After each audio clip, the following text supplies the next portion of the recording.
Live Nation 254, the fastest digital news. Let us deal with Gachagua's issue.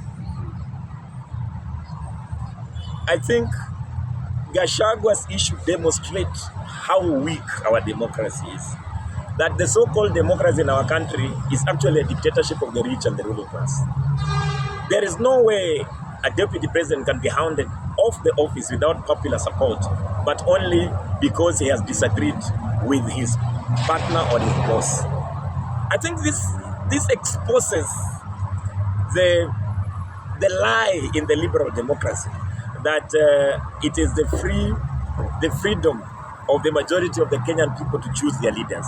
Because definitely now we have a deputy president that has been sworn against the Kenyan constitution and in actual sense does not enjoy the broader popular support of the Kenyan majority. So it was a sham. Look at that guy.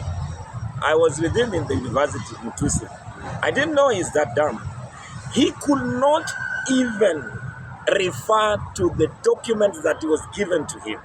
And every time we say that these lawmakers is a rented crowd, we mean it. Because even the lawyers were taking him through his own evidence, or what is meant to be his own evidence. So what I was asking him Tuesday the other day, who prepared this evidence for you? That you could not even refer to page 36 and say that who owns this and who owns that. So it was a total sham, and it only proves that the Kenyan justice system, the Kenyan parliamentary system is captured by the same criminal elements within the executive to use them in their own ends. Now, legally, I am not a lawyer, but remember Kindiki was a public servant. How is it possible for a public servant to be nominated while in office as a public servant to take a political seat? Even myself, when I want to take a political seat, even if I'm a lecturer, I have to resign first, and then 3 months later, I pursue that electoral position.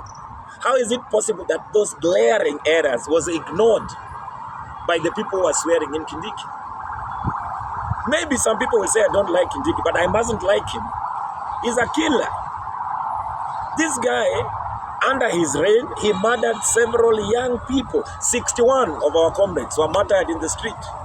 And that is why every time we remember our first martyr in the street, Rex Masai, who murdered him. So nobody will give us justice if Kindiki is the deputy president, and he knows that any inquiry on the murder of the Gen Z protesters will indict him, not just to be prosecuted in the local court, but also prosecuted internationally. So it is not Kindiki's interest to give us justice. And remember what his friend Ruto said during his swearing in, that he wants somebody that even if he sends to do his own things, can do it without question. That is the bankruptcy of the politics that we have today. So for the Communist Party of Kenya, of course, we reject not just President William Samoei Ruto. Everything that Gachagua was accused of is President William Samoei Ruto is guilty of. If you talk about corruption, don't you know who was taking selfies with people who have been charged with corrupt activities?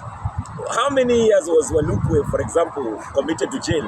And did you see Walukwe in State House taking some juice with the president? So how do you think? So when you say that Gachagua is corrupt, is Ruto less corrupt? Who is hanging around Ruto? The lady who shot and the bodyguard in Kwale. We remember Dismas Baraza, the murder of the people in Western Kenya, are the people piling around the president. So you can tell me that Gachagua is corrupt, but I can tell you Ruto is more corrupt. So if they have to go, our opinion that they have to go all of them, not just one at a time. If you talk about tribalism, who has been pumping tribalism in this country other than President William Samoei Ruto? Is he not more? Even look at after the Gen Z revolution, and he hired Raila as a mechanic to repair the sinking bus of Kenya Kwanza. They went to Luoland. What did they say? In his presence, he said it is the first time that a Luo is going to head the treasury of this country. Was that not tribalism? So when these rich criminals from different tribes join hands to advance their own interests, they want to appeal for tribal sentiment. But They are accusing Gachagua of everything they are guilty of. So for us, we say that if Gachagua indeed has to go, and he is gone, so the people of Kenya must force again Ruto's hands out of State House. And that is why we are saying that we are actively preparing for season 2, just like we prepared for season 1, to make sure that the entire ruling class in this country is swept out. And also